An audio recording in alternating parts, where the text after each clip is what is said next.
प्यारे बच्चों, welcome to my channel Verma study 2020 book लाना।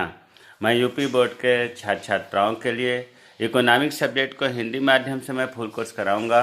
यदि आप फुल कोर्स करना चाहते हैं तो मेरे चैनल को सब्सक्राइब कीजिए और बेल आइकन को प्रेस करना ना भूलें, ताकि जो भी वीडियो मैं अपलोड करूं उसका नोटिफिकेशन आपको सबसे पहले मिल सके। प्यारे बच्चों, माइक्रो इकोनॉमिक्स में चैप्टर 4 चल रहा है, जिसमें आज हम लोग पढ़ेंगे गुणक का कार्यकरण या निवेश गुणक की प्रक्रिया। इसको अंग्रेजी में कहते हैं वर्किंग ऑफ मल्टीप्लायर या प्रोसेस ऑफ इन्वेस्टमेंट मल्टीप्लायर। इससे पहले आपको बताया जा चुका है कि गुणक क्या है। अगर नहीं पढ़े हैं तो पिछला वीडियो देख करके समझें। आज हम लोग वर्किंग ऑफ मल्टीप्लायर का बारे में पढ़ेंगे। प्यारे बच्चों, यहाँ हम ये जानना चाह रहे हैं कि अगर हम कोई धन इन्वेस्टमेंट करते हैं तो वो गुणक का अर्थ आपको बताया गया कि गुना, कई गुना बढ़ जाता है इनकम, जिसको हम कहते हैं एडिशनल इनकम। तो किस प्रकार बढ़ता है इस बात की जानकारी हमें करना है। तो वर्किंग ऑफ मल्टीप्लायर हमें ये बताता है कि पैसा जो है किस तरीके से कितना बढ़ता है, किस तरीके से कितना बढ़ता है, इसकी जानकारी देता है हमें वर्किंग ऑफ मल्टीप्लायर। तो मान लो कि कोई इन्वेस्टमेंट हुआ है, या इस प्रकार से हम कहें कि हम आपको दे रहे हैं 100 रुपये बिजनेस करने के लिए, तो क्या होगा, वो आपके लिए इन्वेस्टमेंट, हमारे लिए तो इन्वेस्टमेंट हुआ। हमने आपको 100 रुपये दिया बिजनेस करने के लिए, तो वो आपके लिए क्या होगा, इनकम होगा। क्या होगा, इनकम होगा। और जब आपको इनकम होगा तो निश्चित रूप से आप उसे स्पेंड करेंगे, खर्च करेंगे, किस पर, उपभोग पर। तो डेल्टा सी हो गया। फिर जब आप खर्च करेंगे तो आपके लिए जो खर्च है वो किसी के लिए आय है। मतलब हम ये कहें कि एक व्यक्ति का खर्च दूसरे व्यक्ति की आय बन जाती है। तो जब उस व्यक्ति की आय बनेगी तो क्या होगा, उसकी इनकम हो गई। आपका खर्च हुआ तो उसका इनकम हो गया, फिर वो भी अब खर्च करेगा। इस प्रकार से ये क्रम चलता रहता है। अर्थात हम ये कहें कि जो हम इन्वेस्टमेंट कर रहे हैं उससे किसी की आय होती है, वो व्यक्ति खर्च करता है, स्पेंड करता है, फिर वो किसी की आय हो जाती है, फिर वो खर्च करता है। इस प्रकार ये क्रम चलता रहता है। यहाँ हम जो एक उदाहरण देंगे उसके लिए हमने माना है कि MPC 0.80 है और एडिशनल इन्वेस्टमेंट 1000 करोड़ रुपया है। आपको यह भी पता है, बताया गया है कि जितना ही MPC होगा उतना ही K का मान ज़्यादा होता है, और K का मान जितना ज़्यादा होगा उतना ही इनकम, एडिशनल इनकम जनरेट ज़्यादा होगा। तो सबसे पहले समझने के लिए हम राउंड पहले कॉलम में लिख रहे हैं, दूसरे कॉलम में यही क्रम से लिखेंगे डेल्टा आई। अर्थात हम ये कह सकते हैं निवेश में वृद्धि, एडिशनल इन्वेस्टमेंट भी कह सकते हैं। डेल्टा, दूसरे कॉलम में हमने डेल्टा वाई बनाया, अर्थात आय में वृद्धि, एडिशनल इनकम, आय में वृद्धि। तीसरा कॉलम हमने बना दिया डेल्टा सी, अर्थात उपभोग में वृद्धि, उपभोग में वृद्धि। उसके बाद कंजप्शन के बाद एक कॉलम हमने सेविंग का बना दिया, अर्थात बचत में वृद्धि। 1 2 3 4 5 कॉलम बनाने हैं। ये कॉलम जो है एक्स्ट्रा है, इसे हम समझाने के लिए या रफ वर्क के लिए इसे लिया। इसमें हमने लिखा है कि वर्किंग ऑफ मल्टीप्लायर हमें यही बताएगा कि जो हम इन्वेस्टमेंट कर रहे हैं 1000 करोड़ रुपए, वो किस तरीके से और कितना रुपया बनेगा। आने वाले समय में गुणक होगा तो कितना रुपये बनेगा, ये हमें देखना है। तो चलिए, अगर हम फर्स्ट राउंड की बात करते हैं फर्स्ट राउंड में आपको अभी माना गया है कि 1,000 करोड़ रुपए निवेश हुआ। तो जब 1,000 करोड़ रुपए निवेश हुआ तो वो किसी के न किसी की 1,000 रुपये इनकम हो गया।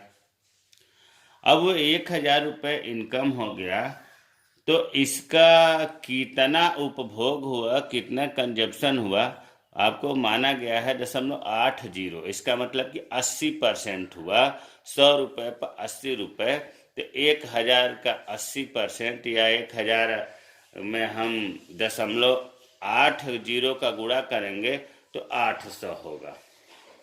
इसका मतलब हुआ कि 1,000 जो एडिशनल इनकम है उसका 80%, अरे एमपीसी 0.80 दिया है तो 80% हुआ। या इस तरह से हम कहें कि 1,000 गुणे 0.8 तो 800 आ जाएगा। जब 800 रुपये उपभोग हुआ तो सेविंग कितना हुआ? स्वाभाविक है कि 200 रुपये हुआ। फिर एक बार समझिए, इन्वेस्टमेंट 1,000 रुपये हुआ। 1,000 रुपये जब होगा निवेश तो किसी के न किसी का 1,000 रुपये एडिशनल इनकम हुआ और 1,000 में 0.80 का गुणा किया, अर्थात एमपी से 0.80 है। दूसरे रूप में हम कह सकते हैं कि 1,000 का 80% 800 होगा तो 800 उपभोग हुआ, बाकी 200 रुपये बचत हो गया। अब फिर जब ये 1,000 का 0.8% 800 हुआ, अब ये जब कंजप्शन के लिए खर्च हो रहा है तो ये किसी का न किसी का क्या होगा? आय बनेगा। तो आय बनेगा, चलिए हमने सेकेंड राउंड यहाँ लिख दिया 800 रुपये। अब ये 800 रुपये बना। अब इस 800 रुपये का फिर 80% निकालेंगे तो 8 8 64 640 हुआ। अब मैं यहाँ गुणा करके चलिए दिखा भी देता हूँ। ये 800 का 0.8% कितना हुआ? 640। और जब 640 रुपये कंजप्शन हुआ तो कितना बचा? 800 में से 640 घटा देंगे तो 160 रुपये सेविंग हो गया। अब उसी तरह से चलिए फिर थर्ड राउंड देख लेते हैं। अब ये जो 640 रुपये है जब उपभोग के लिए खर्च हो रहा है तो ये क्या होगा? किसी की आय बनेगी, स्वाभाविक है। इसका 80% जब निकालेंगे तो 512 हुआ।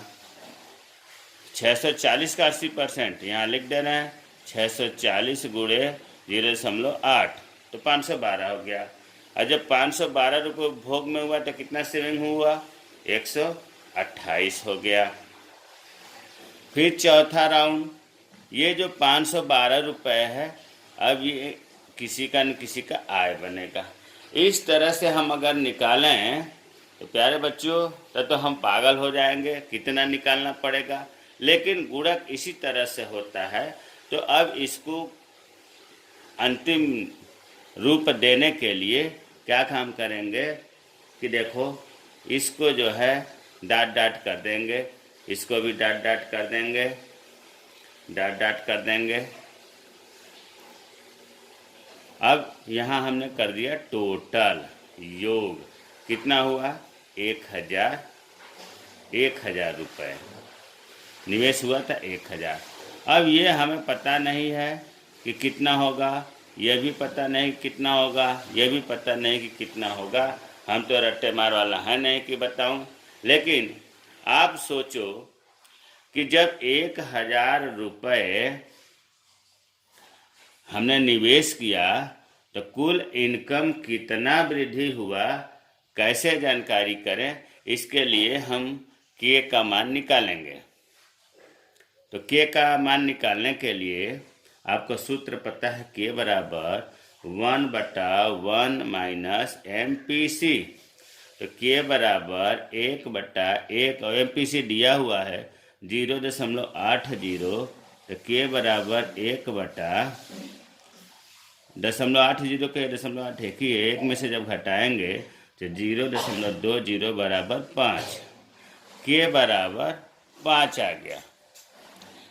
इसका मतलब ये हुआ कि जो हमारा ये निवेश हुआ है 1,000 रुपये, इसका 5 गुना आय में वृद्धि होगी। कि बताया गया है पहले कि मान लो कोई निवेश 1,00,000 रुपये कर रहा है और एडिशनल इनकम 3,00,000 हुआ तो 3 गुना बढ़ गया, तो हम कहते हैं के बराबर 3 अर्थात 3 गुना।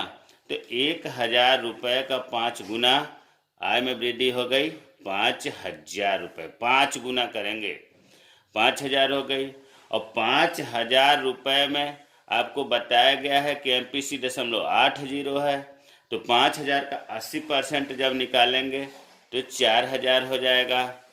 और 5,000 में 4,000 उपभोग में गया तो 1,000 रुपये बचत हो गया। इस तरह से ये भर सकते हैं। अगर ये आपको नहीं समझ में आ रहा है कि 5,000 कहाँ से आ गया, 4,000 से कहाँ से आ गया, 1,000 कहाँ से आ गया, ये आपको पता चल रहा है कि के बराबर 5 आया है निवेश गुणक, तो सबसे पहले हम इन डेल्टा वाई निकाल लेंगे, फिर डेल्टा सी निकाल लेंगे, डेल्टा एस निकाल लेंगे और फिर यहाँ योग के जगह पर हम यहाँ लिख देंगे। तो चलिए हम निकाल कर देखते हैं। चलिए सबसे पहले हम निकालते हैं डेल्टा वाई ज्ञात करना। मान लो हमें ये पता नहीं है कि 5,000 कहाँ से आया, तो हम डेल्टा वाई ज्ञात करेंगे। तो इसके लिए सूत्र आपको पता है कि के बराबर होता है डेल्टा वाई बटा डेल्टा आई। के आपको पता है कि 5 आया हुआ है, या इसको पक्षांतर कर लें, यहीं पर डेल्टा वाई निकालना है तो के गुणे डेल्टा आई, ये हुआ। तो चलिए अब यहाँ डेल्टा वाई निकालना है, बराबर के कितना है 5, डेल्टा वाई बराबर के का मान रख दिया 5, और डेल्टा आई आपको पता है कि 1,000 रुपये निवेश हुआ था, 1,000 करोड़, तो कितना हो गया 5,000 करोड़। अब हमने यहाँ 5,000 लिख देंगे। अब ये दूसरा कॉलम जो डेल्टा सी है इसे ज्ञात करते हैं। डेल्टा सी ज्ञात करना। अब डेल्टा सी ज्ञात करने के लिए MPC का सूत्र का सहारा लेना पड़ेगा। MPC बराबर आपको बताया गया है डेल्टा सी बटा डेल्टा वाई। डेल्टा सी निकालना है तो पक्षांतर करेंगे, MPC गुणे डेल्टा वाई। तो डेल्टा सी बराबर MPC बताया गया, माना गया है 0.80, डेल्टा वाई आ गया आपका 5,000। इसको जब हल करेंगे तो आ गया 4,000 करोड़। तो यहाँ 4,000 भर दिया। अब डेल्टा एस भी निकाल कर दिखा देते हैं। डेल्टा एस ज्ञात करना। डेल्टा एस ज्ञात करने के लिए सूत्र है MPS बराबर डेल्टा एस बटा डेल्टा वाई। तो फिर डेल्टा एस निकालने के लिए MPS गुणे डेल्टा वाई। MPS दिया नहीं है, तो यहाँ MPS का हमें पता है कि MPS निकालने के लिए 1 माइनस MPC होता है। तो 1 में से MPC 0.80 दिया है, तो बराबर ये हो गया 0.20। तो अब यहाँ मान रख देंगे, डेल्टा एस बराबर MPS आ गया 0.20 गुणे डेल्टा वाई है 5,000, तो ये हो गया 1,000 करोड़। तो इस प्रकार से यहाँ हमने 1,000 भर दिया।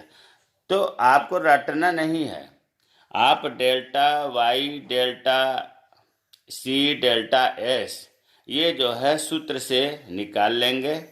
भाई निवेश तो पता ही है, डेल्टा आई 1,000 लिख दिया, ये कैसे निकला, ये कैसे निकला, ये कैसे निकला, सूत्र से ज्ञात हो जाएगा। और दूसरा उपाय ये है कि हम के का मान हर हाल में निकाल लेंगे। जैसे हमने निकाला ये 5 गुना आया है, तो निवेश का 5 गुना यहाँ लिख देंगे। फिर जितना MPC होगा, इसका MPC 0.80 है, तो 5,000 का 0.80 का गुणा करेंगे तो 4,000 आ गया। फिर बचत, जब ये 0.80 MPC है तो MPS कितना होगा 0.20, तो 5,000 का 0.20 करेंगे तो 1,000 आ गया। तो हमें ये पता चला कि 1,000 रुपये निवेश किए और 5,000 रुपये एडिशनल इनकम हो गया। गजब, देखो कितना ज़्यादा पैसा बन गया मार्केट में कंजप्शन से, एमपीसी से। इसी को कहा जाता है कि निवेश गुणक की प्रक्रिया क्या है। हमें उम्मीद है कि समझ में आ गया होगा। अगर नहीं समझ में आता है निवेश गुणक की प्रक्रिया या गुणक का कार्यकरण या वर्किंग ऑफ मल्टीप्लायर, तो कमेंट बॉक्स में कमेंट करें, मैं रिप्लाई करूंगा। जय हिंद, जय भारत।